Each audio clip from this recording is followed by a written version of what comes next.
péché que les gens normalisent est la médisance. La médisance est devenue tellement populaire et courante que la plupart des gens pensent qu'il n'y a rien de mal à cela. D'autres considèrent la médisance comme une faute légère, un petit péché. Mais soyons honnêtes, n'avez-vous jamais parlé mal d'un collègue de travail, d'un voisin ou de quelqu'un que vous connaissez à une autre personne? Nous avons tous succombé à ce péché et de temps en temps nous le faisons sans nous en rendre compte, laissant ce péché devenir quelque chose de normal. Il suffit de 5 minutes de conversation avec quelqu'un au sujet d'une autre personne pour que nous nous impliquions dans des médisances, des mensonges, des exagérations et des commentaires malveillants.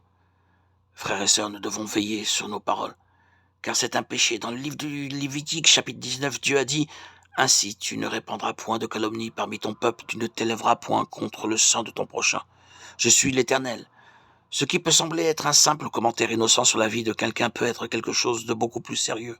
Si nous ne faisons pas attention, nous pouvons ruiner la réputation de personnes innocentes qui n'ont rien fait de mal.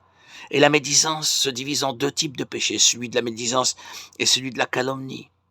La médisance révèle les péchés ou les défauts de quelqu'un pour ternir sa réputation. Il se peut que ce qui est dit sur le prochain soit vrai, mais même ainsi, c'est un péché qui déplaît fortement à Dieu. Et le deuxième type de médisance est la calomnie, qui se produit lorsque nous disons des mensonges sur quelqu'un dans son dos.